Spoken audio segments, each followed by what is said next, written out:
Bonjour, c'est Dr Gatulande Roger, chercheur inventeur congolais résident au Japon. Je suis professeur de santé publique, santé environnementale et santé mondiale à l'Université nationale de Kagawa, dans la ville de Kagawa, ici au Japon. Je voudrais brièvement présenter notre découverte en rapport avec le traitement polyvalent de maladies inflammatoires d'origine allergique, irritative, mais également les brûlures, tout comme les ulcères de la peau. Il s'agit donc de la découverte des biomodulateurs de filagrine et de TNF-alpha dérivés d'une plante du Congo, le Vernonia amygdalina, comme traitement polyvalent des maladies inflammatoires, ulcératives, brûlures de peau. Et je vais également commenter sur l'impact sanitaire et socio-économique de ce projet. C'est vers l'année 2009-2010 que j'ai initié le projet de recherche sur les biomodulateurs de filagrine et de TNF-alpha pour le traitement des maladies de la peau.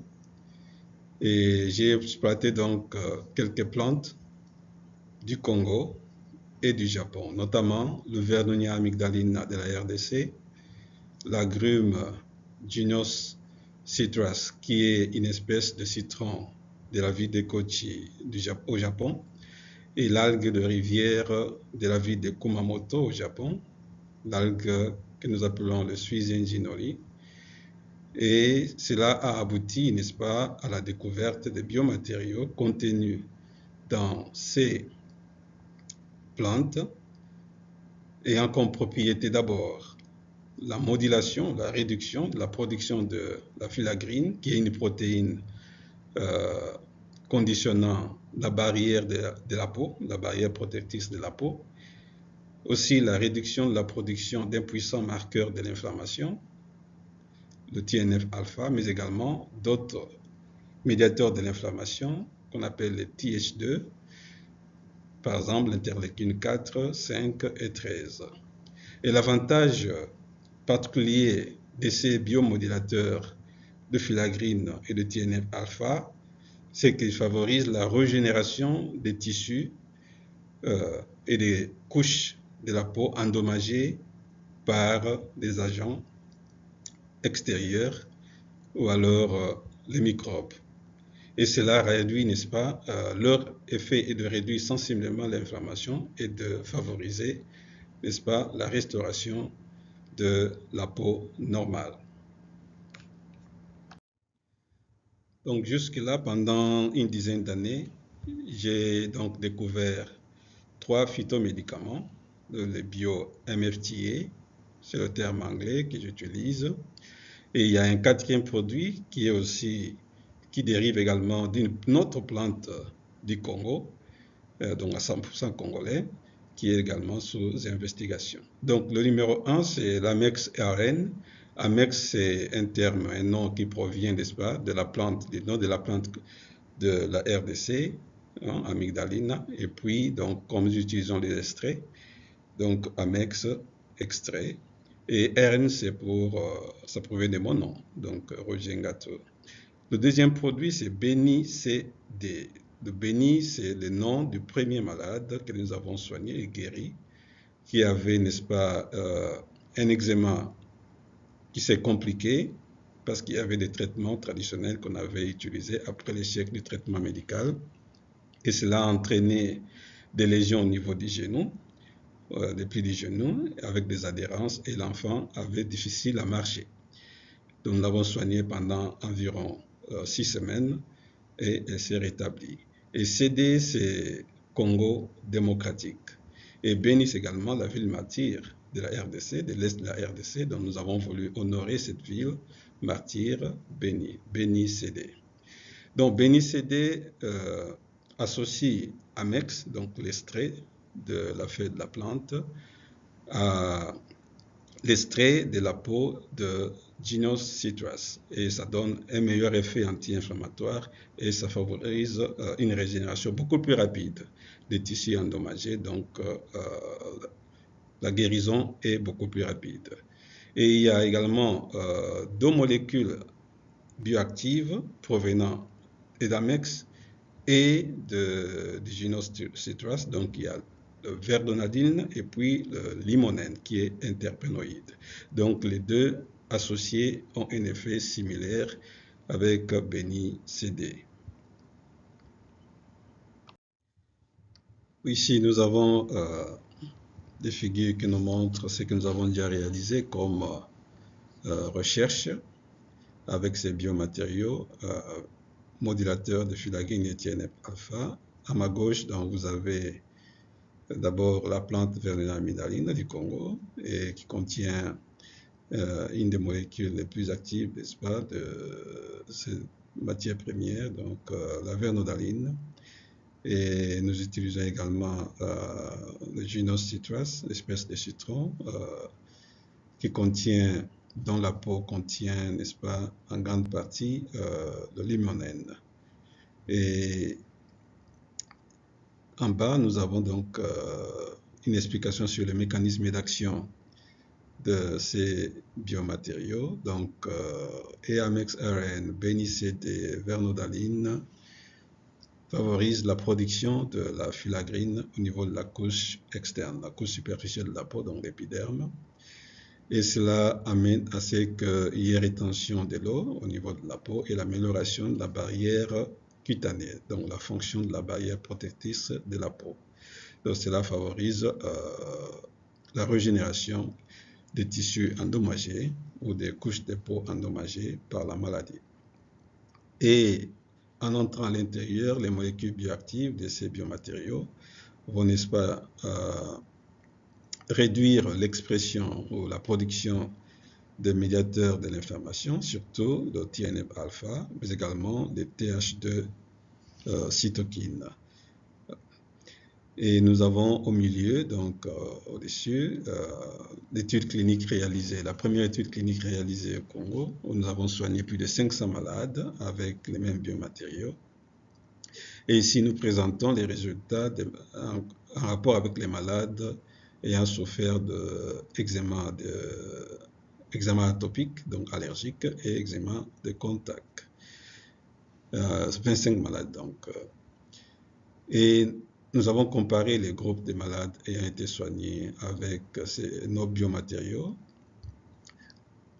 avec les malades ayant reçu le produit stéroïdien, donc le dexaméthasone, et un troisième groupe soigné avec le placebo.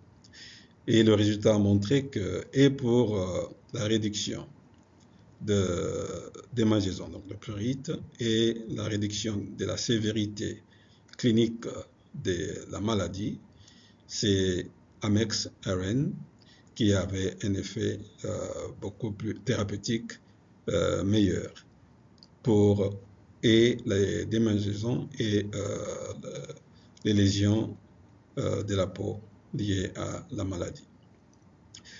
Et nous avons quelques images, n'est-ce pas, des malades qui ont été quelques malades soignés pendant cette campagne de traitement des maladies de la peau. Il y a un malade albinos d'une quinzaine d'années qui a souffert de photodermatite, qui est une sorte de dermatite de contact, pendant plusieurs mois, et soigné avec les stéroïdes, mais le résultat n'était pas satisfaisant. Nous l'avons soigné seulement pendant 3 semaines avec Amex-RN et il s'est rétabli, il était guéri. Et nous avons l'autre malade, donc la première patiente que nous avons soignée, Béni. À ce moment-là, elle avait 5 ans et elle souffrait de dermatite atopique pendant plus de 3 ans, selon les rapports de ses parents. Donc, elle a développé la maladie et les soins qu'elle a reçus à l'hôpital, mais également à travers les tradipraticiens, avaient créé des complications, entraîné des complications Et il avait développé même des adhérences au niveau des plis des genoux qui l'empêchaient même de marcher. Nous l'avons soigné pendant 6 semaines et comme vous voyez, donc, sa peau a été améliorée. Et nous avons également les 2 premiers cas de chair de peau chez les diabétiques. Et le premier cas, c'était, n'est-ce pas, un malade d'une 50aine d'années, soigné, mais avec la complication infectieuse, on a amputé, n'est-ce pas, un orteil, et il n'y a pas eu d'amélioration. Et nous avons soigné ce malade avec nos biomatériaux pendant 2 mois. Et la plaie s'est cicatrisée, avec la régénération même des tissus qui avaient presque disparu. Et le deuxième cas, c'est aussi un cas d'ulcère diabétique et entraîné pendant plus d'une année. Et nous l'avons soigné avec Amex pendant seulement 10 jours environ, donc moins de 2 semaines. Et l'autre cas, c'est une dermatite de contact d'origine professionnelle chez une japonaise travaillant à l'hôpital. On l'a soignée pendant environ 4 ou 5 jours seulement et elle était guérie. Parlons un peu des impacts sanitaires et socio-économiques de ce projet que nous proposons. D'abord, l'impact sanitaire. Il s'agit des biomatériaux, donc des produits naturels, et ils sont très efficaces pour le traitement, n'est-ce pas, des maladies inflammatoires de la peau, des ulcères, des brûlures, des piqûres et autres. Et la plupart des cas, n'est-ce pas, en cas de dermatite par exemple, des maladies inflammatoires, dont on utilise les stéroïdes. Et nous savons tous, les médecins, que les stéroïdes peuvent entraîner des effets secondaires et parfois sont contre-indiqués chez certains malades. Et ce sont des traitements polyvalents, c'est-à-dire ça ne traite pas seulement une seule maladie, c'est plusieurs maladies.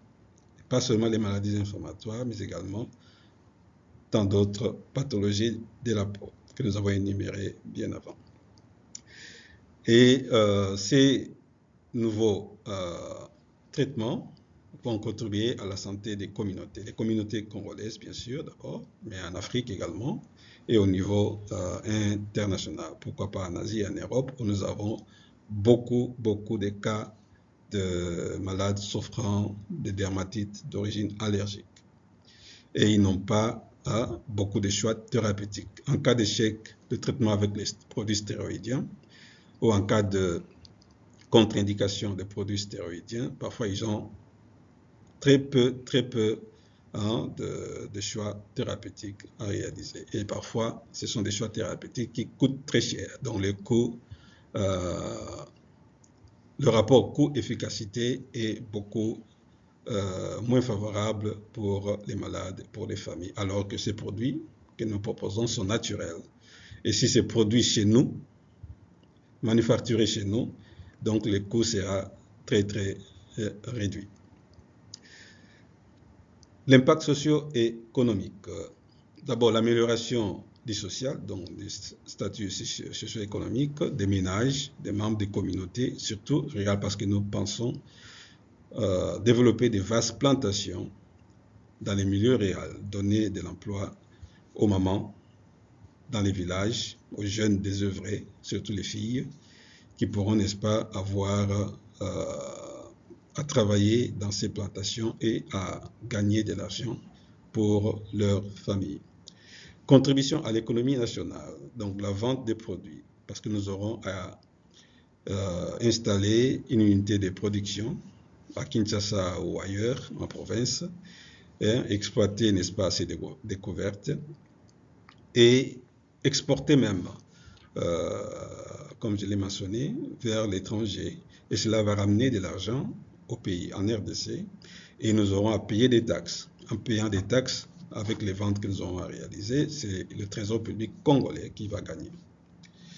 Et la provision de nouveaux emplois, comme j'ai dit, donc des personnes qui auront à travailler comme personnel dans les plantations, les chargés de logistique, de marketing avec les médias, et les pharmaciens, les chimistes qui seront au laboratoire pour réaliser le travail, donc vont se retrouver.